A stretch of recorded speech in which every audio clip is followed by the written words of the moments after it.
Doncs bé, jo no puc més que agrair les felicitacions del doctor Abadías tan reiterades que ha fet i saludar-lo per pantalla i també agrair les del doctor Seguí que està aquí present. Jo poder ja no hauria de dir res més, no? Vull dir, ja tenim clar què és l'Eucaristia, ja hem parlat de l'ou quan balla, les flors i doncs, bueno, gràcies per venir, però ja que estem aquí doncs us presentaré una mica més el que hi ha dins d'aquest llibre i explicar més detalladament el tema de l'ou com balla com a representació eucarística, com ja ha quedat clar. Bé, és un llibre breu. Per començar, dir que venim... Són unes xixanes més o menys de text i imatge que ve de, com ha dit el doctor Badías, les obres al llarg dels anys en diversos capítols. Per posar un cas, Joan Amades, Aureli de Capmany, els grans folcloristes del país n'han parlat, però l'única monografia, l'únic article que en parla detingudament és un article que està aquí referenciat, que és un article del Jan Grau, dins d'una revista petita dedicada al folklore, que és un article de 2 pàgines. Per tant, la monografia que 25 anys després se'n fa, supera amb escreix aquestes 2 pàgines amb 58. Per tant, no han fet mala feina. També poder apuntar que si no he entès malament, el doctor Badías ha dit que això és insuperable. Home, jo espero que potser d'aquí no siguin 25 anys, sinó que d'aquí uns quants menys algú pugui científicament rebatre això, perquè és el que s'ha intentat fer, no? Quan un fa ciència i intenta fer una publicació científica, encara que divulgativa, amena perquè pugui arribar aquesta ciència a la resta de la ciutadania, ho espera perquè al cap dels anys hi hagi algú que faci un article, un llibre, una nova publicació dient que tot això que hi ha aquí doncs, o és veritat, o hi ha punts per fer, o mirin, o que és tot mentida. Encantat. El Jan, en aquest article, en aquest primer article que dic de l'ou com balla, diu que és un autòmat que funciona permanentment, però sense mecanismes ni circuits integrats. De fet, ja ho diu l'única parèmia, l'únic text, l'única poesia, l'única manifestació escrita de l'ou com balla en la literatura popular, que diu que amb un pam de boca oberta per veure un ou ballar a la seu bareuenà per Corpus, gent molt discreta. És aquesta manera que diem que els pares porten els fills a veure l'ou com balla. Jo sempre dic el mateix. Segur que són els pares que porten els fills? Els fills, si no coneixen l'ou com balla, no el volen anar a veure. És aquell record que el pare vol tornar a ser nen, vol tornar a gaudir amb un autòmat permanent, perquè tots ens agraden els autòmats i les coses que es mouen així. De fet, en la publicació dic que és l'única manifestació, l'únic element que no tens la sensació que passi el temps. Perquè pots estar-hi hores i hores i hores i com que no hi ha res que t'ho demostri, pots estar tant 10 minuts com 3 hores i res dins d'aquest mecanisme autòmat et fa tenir la sensació que passa el temps. Només n'hi ha un altre, que per mi que és el foc. El foc també pots estar-hi hores i hores mirant-lo, que no hi ha cap altra sensació que passi el temps. L'ou com balla, com ja s'ha dit, té una vinculació dins de la festa del Corpus i té uns elements essencials que formen part d'ell. Les cireres, ja ho hem comentat, les plantes, anirem parlant. I l'altre és l'ou. Aquest ou, que el doctor Badías ha parlat de la vinculació amb la resurrecció, no és el primer, diria, que en parla, ni jo tampoc, sinó que és una vinculació molt històrica amb la resurrecció. De fet, per Pasqua, el diumenge de Pasqua, per alguna cosa, com ja ha dit, es regalen ous. Aquest ou blanc no valen els ous marrons, ni els ous blaus, que també n'hi ha. És buit per dins, es buida, un forat a dalt i un forat a baix, se li treu la cèl·lula, perquè no oblidem que també, a banda d'aquest concepte de resurrecció, l'ou és la cèl·lula més gran coneguda, la cèl·lula reproductora més gran coneguda. Per tant, treus aquesta part de vida, diguem-ho així, se li treu un rajolanet d'aigua com es pot veure a les imatges, en alguna hi ha una xeringa, en la foto superior, diguem, al costat de la dreta de la mà, hi ha una xeringa amb un rejat d'aigua perquè l'aigua fa contrapès.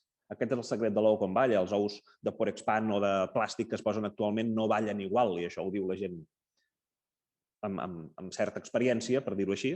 Diuen que l'ou de plàstic no balla igual que l'ou de la catedral, perquè encara hi ha aquesta manera de fer. I tradicionalment s'hi posa una goteta de cera per tapar el forat. Actualment s'hi posa una capa de loctite, però bueno, encara sobre la cera s'hi posa el loctite. Es manté el fet de la cera. Una altra vinculació de l'ou com balla són les plantes.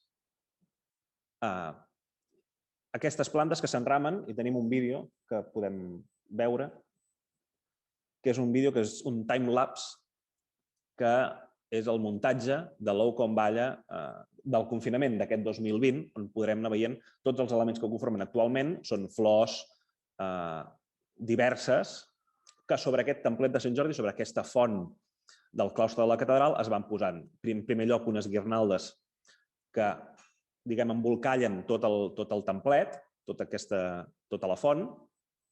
Es canvia l'aigua, després en parlarem d'aquest joc de l'aigua, es treu el cavall que hi ha i es canvia el gir de l'aigua, ja no surt de manera, diguem-ne, no surt amb raig, no sé com dir-ho, no surt en tipus font, sinó que surt de raig.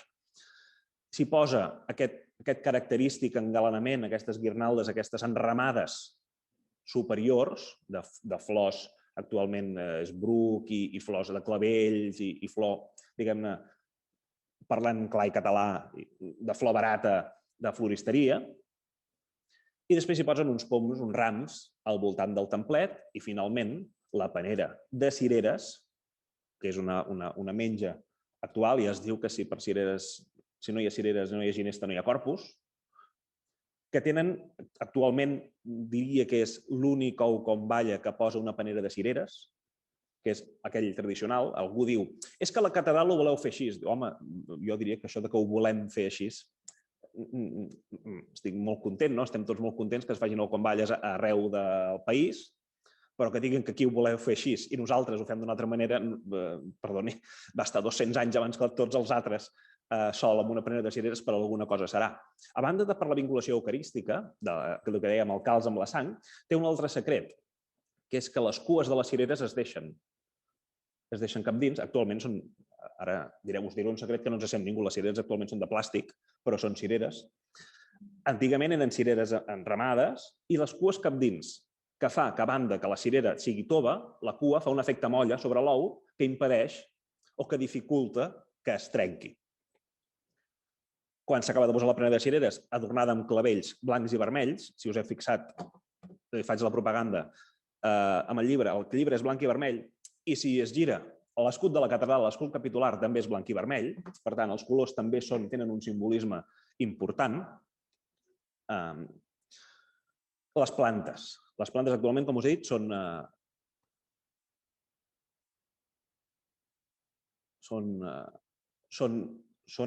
són modernes, però antigament eren unes altres. M'agrada molt recordar sempre la importància de la ginesta, una ginesta que actualment no hi és, i traiem el manifest de la ginesta, per favor.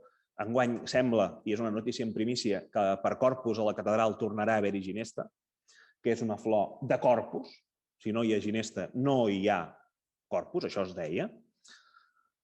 I l'any 80, després de la supressió, tot i que no és ben bé una supressió, sinó de la davallada del corpus, del canvi de dia festiu i de la pèrdua de les processons festives, l'Antoni Comas, que és un mataroní il·lustre, va fer al diari Avui un article que es diu «Què en farem de la ginesta?» i en aquest apartat diu això, ens quedem, doncs, sense corpus quan la ginesta s'encén a la muntanya. Allí resplendirà gloriosament i inútilment a la vegada. És tant, però tan decebedor, que tot estigui a punt i preparat a la natura i el que no arribi sigui la resposta de l'home. Encara avui dia, 40 anys més tard, no hi ha cap floristeria que tingui ginesta. Potser és per aquesta raó que no hi ha ginesta per Corpus. Una ginesta que havia sigut i és la festa, és la flor. A banda d'una flor nacional, és una flor de Corpus. Es va arribar a prohibir, com deia el doctor Badies, que tiraven flors. Es va arribar a prohibir tirar ginesta a la processó de Corpus perquè era tanta i tanta i tanta la ginesta que es tirava que impedien l'abans de la processó i arribava a durar 14 i 15 hores per fer un recorregut que a peu i no amb una velocitat ràpida es tarda en 20 minuts, que és agafar el carrer de la Bòria, carrer Montcada, Santa Maria del Mar, carrer Ample, Regomir, Ciutat i Catedral. Us convido a anar-hi a fer la volta. Fas 14 i 15 hores, evidentment pel gran recorregut d'entremesos, però sobretot perquè havien de parar per buidar el pali de tota la ginesta que hi ha encara avui dia. Si sou curiosos i us agrada, podeu posar a YouTube Patriarca de València, processó de Corpus, i veureu com els valencians, tant al carrer, que en tiren moltíssima, com dins del Col·legi de Patriarca per la Vuitada, tiren flors que sembla que has d'anar amb la màquina llevaneus per treure tot aquell floram. A banda de la ginesta, hi ha una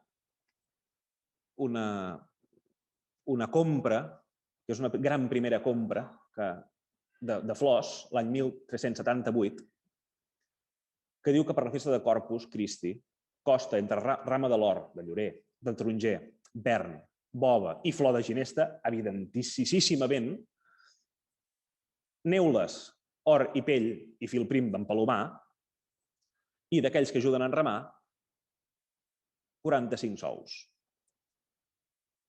Una flor que fins l'any 80 diuen què en farem? Home, també una gran trajectòria de ginesta al Corpus que ens hem carregat per aquesta voluntat modernitzadora que potser el que és aniquiladora de. Fixem-nos, també ho dèiem, la flor que fa olor. La flor de la ginesta fa olor, però és una flor normal. Imaginem-nos entrar en una seu, en una catedral, que no és una catedral de 5 castillos, sinó que està encalada, que està pintada, que és un joc de llums preciosa amb uns vitralls carregats de colors i que només entrar de la porta ja hi ha enramades, a fora, a la porta antiga, no l'actual, la porta gòtica, i que et peguin al nas com una plantofada olors de llorer, de flor de taronger, de ginesta i d'altres plantes. Allò havia de ser aquella olor a santedat que es desprèn en molts llibres i que és aquella olor de piròflaxi. De fet, diu una consueta del segle XVI que diu que els sagristans han de tenir una persona per tota l'octava que s'ocupi de posar rama i poms de ginesta, per tant, anar-les canviant, que vagi fent olor, vinga a anar fent olor, per tota la reixa de l'altar, una reixa que ja no hi és, i l'escala de Santa Eulàlia, l'escala de la cripta plena de flors de ginesta 2 vegades al dia, a la matinada i a migdia. Per tant, no deixaven ni perdre un bri d'olor, perquè si home, la ginesta o qualsevol flor al cap de l'estona perd olor, al cap dels dies. No, aquí no es perd. Cada 2 setmanes les ginestaires que baixaven de Collserola carregades de ginesta feien l'estiu, no? Potser. Aquestes flors que ens donen aquesta olor a santedat, és evident que per la festa del cos de Crist no pots fer mala olor. Si els sants desprenen una olor a flors, és evident que el Crist ha de desprendre l'olor, més olor de flors. Això és el primer moment, el primer element de la comballa important. A banda d'aquestes flors, que també ressorgeixen a la primavera, aquesta resurrecció de la natura en l'època del maig, juny. L'aigua i l'ou són un altre element, a banda de les cireres. L'aigua és molt important, encara que no ho sembla. Si per fer-lo ballar no es pot fer ballar amb una altra cosa que no sigui aigua. Home, podíem posar-hi vi, que llavors seria encara més eucarístic. Però l'aigua té una vinculació al Triduum Pasqual, les festes pasquals, el Triduum Pasqual, de dijous a diumenge. Fixem-nos que diumenge de Pasqua és el dia tradicional de batejar nens. I diria que els nens no se'ls bateja amb vi, tampoc. Aquest joc de l'aigua amb l'ou és una translació, és aquestes festes pasquals mòbils en relació al diumenge de Pasqua que tenen una vinculació amb l'aigua important. I els ous, aquells ous blancs, que amb el llibre de comptes de la catedral de 1629-31, per tant, uns anys abans de la data que ja he esmentat, que ja ens ha desvetllat el doctor Badies, que és 1636, es fa un enfustat per a poder covar els ous que ponen Les oques no encara, sinó les oques són posteriors. Això és un text del Baró de Maldà. Disculpin, els signes, que hi havia signes, els corbs i els altres abatxutxos, que diu el Baró de Maldà, que hi havia al claustre de la catedral. El claustre, com a tot jardí noble, perquè és un jardí exòtic, estava ple de flors de taronger, hi havia animalets que feien vida. No sé quants dels presents ni quants dels presents electrònicament han vist pondre ous a les oques. Normalment es mengen ous de gallina, que estan gallines domèstiques, igual que les vaques, que estan domesticades per posar ous cada dia. Les oques estan domesticades, serveixen per altres coses. El foie no està mal. I no posen ous cada dia. De fet, no ponen ni regularment. Una de les feines que s'ha fet després de la publicació del llibre, i abans també, però abans vaig anar seguint les postes d'ous i no n'hi havia. Per tant, des del corpus del 2020, que això floreix la idea de fer aquesta publicació, fins al desembre del 2020, ni un sol ou. Aquests ous que hi ha en aquest gerro són ous d'oca. L'any 2020, la catedral va fer ballar ous d'oca. I el 2021, si Déu no hi fa més que nosaltres, la catedral farà ballar ous d'oca, que també en tenim. Després del desembre, se'n van pondre 6 d'ous. Del desembre a avui, que no sé quin dia és, al maig, 6 ous. I tots al voltant de Santa Eulàlia. Hi ha 13 oques. Unes quantes són mascles, per tant no posen ous. Però no van pondre totes. Van posar 6. Potser van ser 2 d'una, no se sap, però no hi arriben aquestes dades. Llavors, que la primera compra sigui en 1636? Vale. Molt bé. I això és important de l'ou, la vinculació. Diu que el 1636, el 15 de maig, es paga per 12 canes de corda, 2 diners de cana per portar el cor, en aquell cor gòtic que hi ha enmig de la catedral, que si no l'heu vist esteu convidadíssims a veure'l, per posar-hi enramades. Tornem-hi, imaginem-nos-ho, llorer, flor de taronger, ginesta, etc.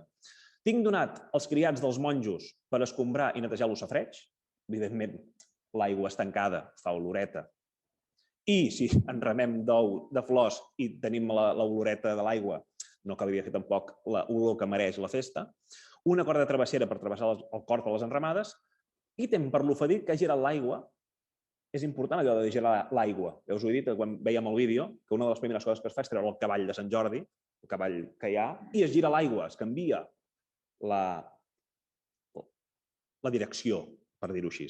Evidentment, el 1635, el girar l'aigua no era un mecanisme automàtic, no era una roda, no era un mecanisme actual, sinó que era un tema de contrapesos i de forces. Segurament aquella aigua es gira perquè es puja a dalt, perquè baixi amb tota la força i pugi amb tota la intensitat possible. Una aigua que paga l'Ajuntament de Barcelona des de 1355 per la bona feina, evidentment bona feina pastoral, que fan els canonges de la catedral. Retingueu aquesta dada, que és important. I després, ítem per 3 dotzenes d'ous que s'agasten al sortidor la vigília de Corpus i l'octava. 3 dotzenes, encara que les cues de cirera facin de molla, compren 3 dotzenes. No tot funciona. I hi ha una llegenda popular que diu que si es trenca un ou, l'ou com balla no pot caure mai, i la gent, de fet, poca gent ha vist caure l'ou com balla, però cau, si no, no compraríem 3 dotzenes. Hi ha malastrugança. Aquell 1636, que tenim aquesta primera compra d'ous, per tant tenim una data post-quem de l'ou com balla, no hi ha cap mena de desastre natural, cap guerra ni cap cosa, i els canonges compren 3 dotzenes d'ous. Per tant, imaginem-nos quants se'n gasten. Aquesta vinculació de l'ou de 1636 té una cosa a dir. El 1580, en aquest cas aquesta còpia és del 81, es fa el llibre d'oficials, el llibre dels oficis, el llibre dels treballadors dels oficis litúrgics, si no tindríem algun problema, litúrgics de la seu. Un d'aquests són els sagristans i els monjos, que són una mena de sotsagristans. Els sagristans han d'ordenar tota cosa i donar ordre als sagristans menors, i els monjos, que posen a execució tota cosa de totes les enramades, tot el tema de la decoració, banderes, llums i altres coses necessàries, i, evidentment, coets, tot i que per corpus està prohibit llançar-los. I aquests sagristans i aquests monjos han de fer una cosa molt important per corpus. A banda d'anar a la processó, diu que l'udit porter ha de tenir enramat la vigília i el dia de corpus el cavall de la dita font, i la dita font neta i ordinàriament tot l'any com s'acostuma. Per què enramen la font al 1580 si no tenim ous fins 1536? Quina cosa tan casual. Però no és només des de 1680. La primera notícia és aquesta.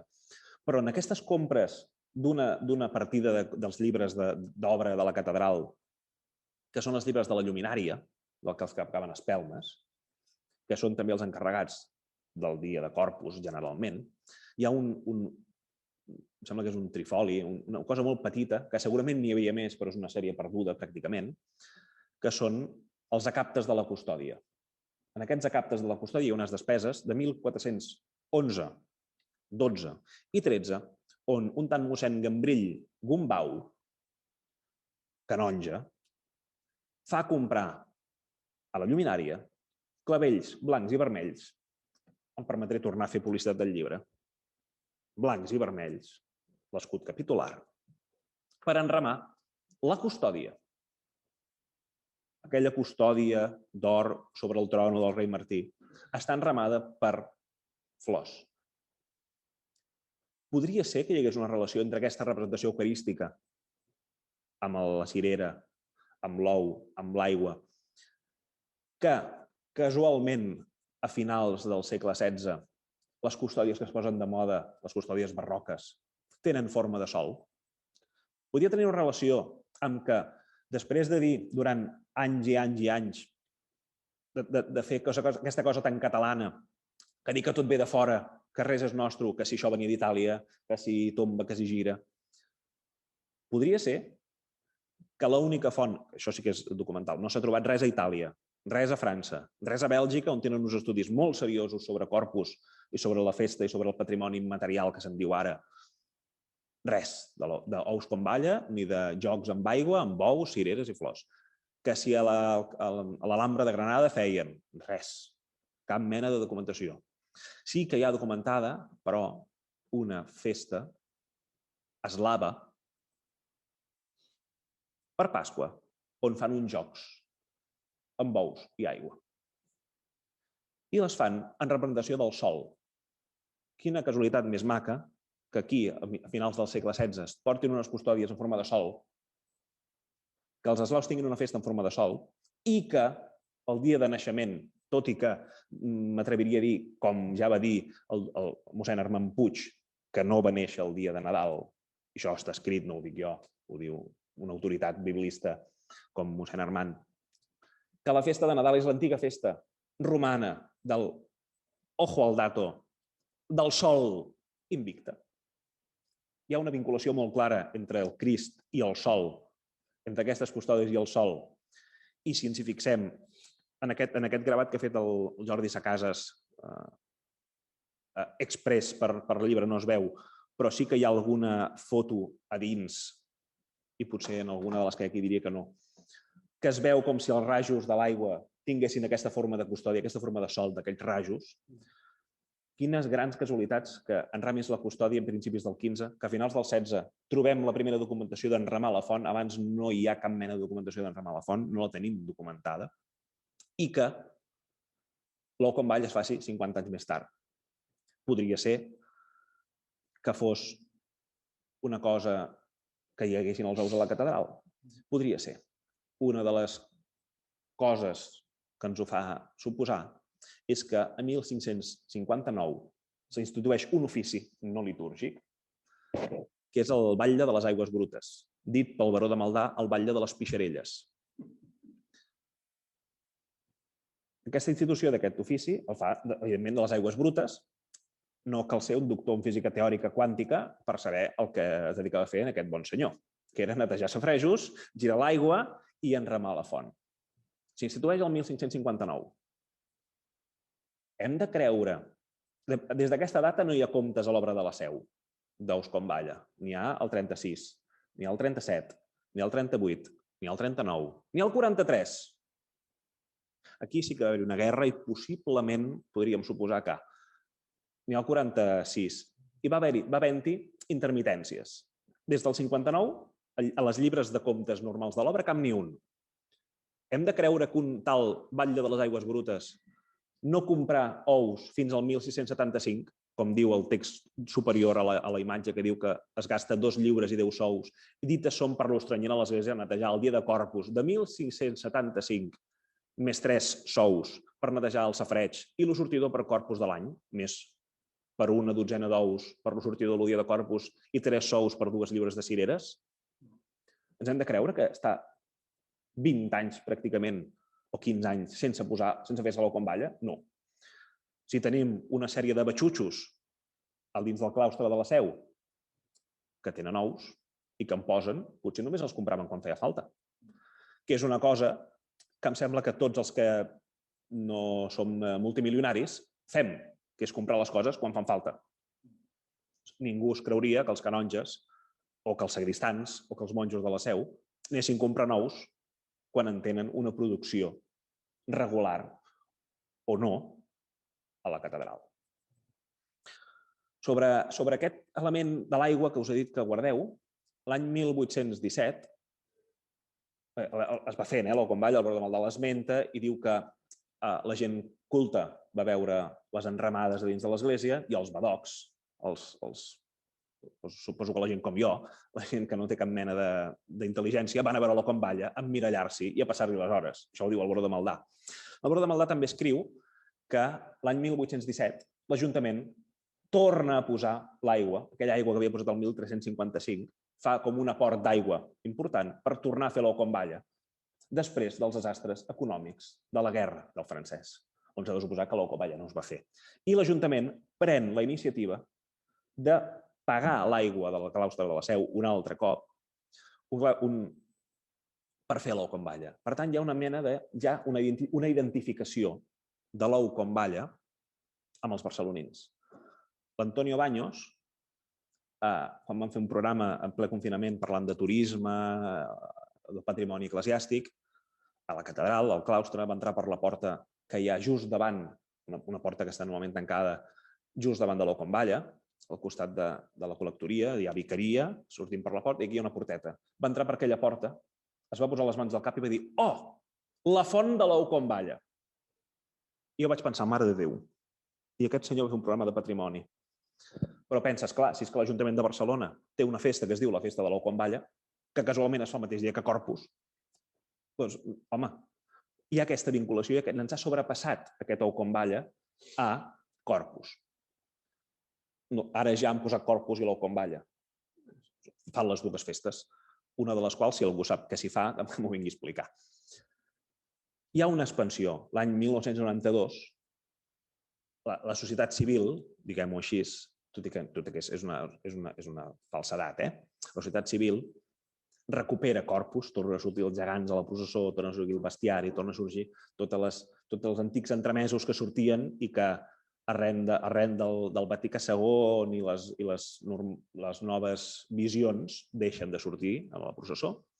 I es fa, a banda de fer-li la festa de l'Ou com Balla, es fa una, diguem-ne així, una aposta per l'Ou com Balla com un símbol identitari dels barcelonins, un símbol del Corpus, que ja ho era, i s'omple Barcelona, sobretot Ciutat Vella, d'Ous com Balla. I és quan la Casa de l'Ardiaca es feia des de principis de segle, es fa a l'Arxiu Comtal de Barcelona, a l'Arxiu Reial, a l'Arxiu de la Corona d'Aragó, es fa a la plaça de la Biblioteca de Catalunya, es fa al Museu Marès, es fa a la Real Acadèmia de les Bones Lletres, es fa a la parròquia de Santa Anna, tot i que ja es feia antigament, es fa als centres cívics, a diversos llocs. Aquí hi ha una petita representació. I es fa un molt singular, que a mi m'agrada molt, que és el taller Escola Sant Camil, que és de la Fundació de la Santa Creu de l'Arquebisbat, que és un centre ocupacional per a gent amb diversitat funcional. I el fan, com que ells tarden molt en fer les enramades, no el fan de flor natural, sinó que el fan de materials reciclats. I és aquell encant de que fan tradició, fan festa, fan Barcelona, fan una cosa tan important com l'ou com balla per la societat barcelonina del moment i dels moments passats. Si no, el 1817 no s'hagués pagat una despesa d'aigua per l'ou com balla, i dit així, per l'ou com balla. I s'escampa a Catalunya. Comencem a veure aquest símbol eucarístic, aquest símbol del corpus barceloní, aquesta manifestació efímera del corpus, com una cosa més que barcelonina, ja catalana. És aquest canvi, i em corregirà el doctor Seguí si convé, de la litúrgia medieval, molt localista, on la gent s'hi arrapa molt a lo seu, per això hi ha tots els seguits de representacions de l'estil que veuen les sibil·les, de l'estil dels pastorets, per exemple, també ho són. A la Catedral de Barcelona hi ha una festa perduda de fa molts anys i moltes dècades i moltes centúries, que és la festa de Sant Esteve, on s'apedregava Sant Esteve amb mangrut, per tant, que no feia mal. Però totes aquestes representacions populars que es van perdre amb Trento, moltes, i altres amb els anys i amb el Vaticà II, van recuperar-se, van anar-se recuperant i van anar prenent potència per aquest símbol identitari. Per tant, per lo mateix que els medievals, no per lo mateix, amb aquestes, com comentàvem amb el tema de la contemplació i la menja de l'Eucaristia, amb una diversitat, evidentment, amb una diferència notable, però es pren aquest símbol identitari nostre, únic, el lloc més el tenen. I arreu de Catalunya es fa a Argentona, a Badalona, a Igualada, a Lleida, a Manresa, a Solsona, a Mollet, que és molt important. El Filipons de Gràcia, també. Els Filipons de Gràcia. He de defensar el meu barri. Ha de defensar el seu barri. A Gràcia també se'n farà una a la plaça de la Virreina enguany. S'han anat fent. A Gràcia també se'n feia els Filipons i es feia una Santa Maria, tots dos perduts i recuperats també amb el temps. I se n'ha dit molt. Ja he dit que arrel d'aquesta expansió, que no s'ha vist expansió, se n'ha dit molt. A Igualada el fan des de fa 50 anys. A Montblanc el fan per Sant Isidre, per tant, res per Corpus, des dels anys 20-30. Però, i per això hi ha hagut una lectura a Terrassa, el feien per la Mare de Déu de Montserrat, el Raval de Montserrat.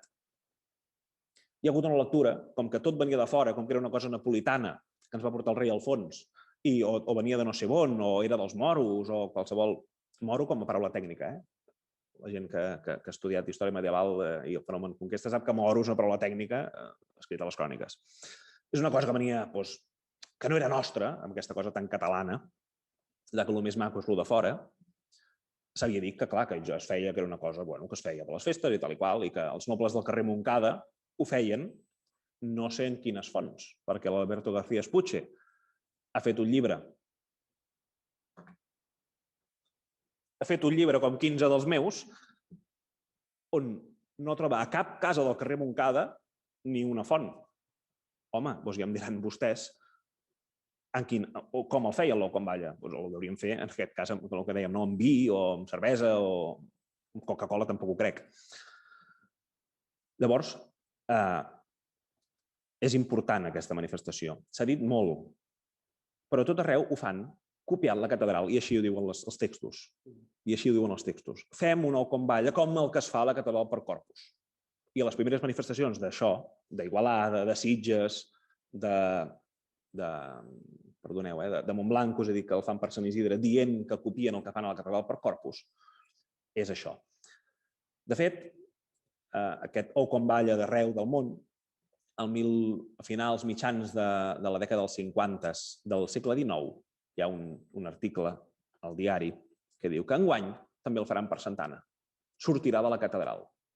Per tant, aquesta gent que ha dit que era una cosa de tot arreu i que, tal i qual, potser havien de llegir una mica més el diari, perquè ho diu molt clar, que enguany es farà per primer cop fora de la catedral. D'una catedral que ningú la seva manifestació eucarística, des de com a mínim 1676, tot i que hi ha indicis que podrien fer que fos enrere una manifestació que ha simbolitzat el Corpus de Barcelona amb una festa de l'ou com balla, amb un seguit de publicacions que alguns dels que estan aquí potser recordaran i els poden trobar en l'annex, això que dèiem l'annex gràfic, com per exemple un compact, un disco de la Dharma que es deia l'ou com balla. Per la gent de la generació dels 70, l'ou com balla era un disco de la Dharma. Era tan important l'Oconballa que el Cucut, per exemple, que era un diari profundament anticlericat, marcadament anticlerical, i que no se n'amagaven, té diverses portades dedicades a l'Oconballa, com a símbol dels barcelonins. Hi ha diversos gravats de principis de segle, diverses obres importants de l'Oconballa, en diversos auques, en ventalls. És una manifestació molt desconeguda, sobre la que se n'ha escrit molt, se n'havia escrit molt, i la bibliografia de la publicació així ho mostra, que no he sigut el primer i espero no ser l'últim, però que és important aquesta manifestació eucarística del Corpus, parlar-ne, explicar-la, saber d'on ve, saber per què ve i saber, sobretot, que no és una cosa que es fa perquè sí, ni és un joc d'aigua, ni és un... El doctor Badies, i em permeto tornar-lo a citar, parlava de la resurrecció, el vinculava amb la resurrecció de l'ou com a forma de resurrecció. Jo faig la lectura contrastada amb fonts i contrastada amb bibliografia de que, a banda, també és una vinculació eucarística, que no té sentit amb res, perquè ningú fa les coses sense sentit. Quan una cosa passa de moda, es deixa de fer. I aquí potser potser ningú, jo tampoc jugava a la PlayStation, però quan va sortir la PlayStation 2 ningú jugava amb la 1, i la 1 era una andròmina que només val pels col·leccionistes. I ara que hi ha no sé si deu estar per la 6 o la 7, no sé, el número que sigui, les anteriors no valen. Llavors, això de fer una cosa que no val, per què ho fem si no té un sentit, si no és un símbol i no té una vinculació real amb la societat i amb l'enteniment de. Aquest és el cas de l'Oconballa, no és una cosa banal, és una cosa real amb una vinculació simbòlica molt important. I res més, aconsellar-vos que compreu aquesta obra d'un tal Neil Reader que ha fet com ja s'ha dit i torno a dir-ho, una breu escrit sobre l'Oconballa, que és una cosa que potser sí que feia falta. Gràcies.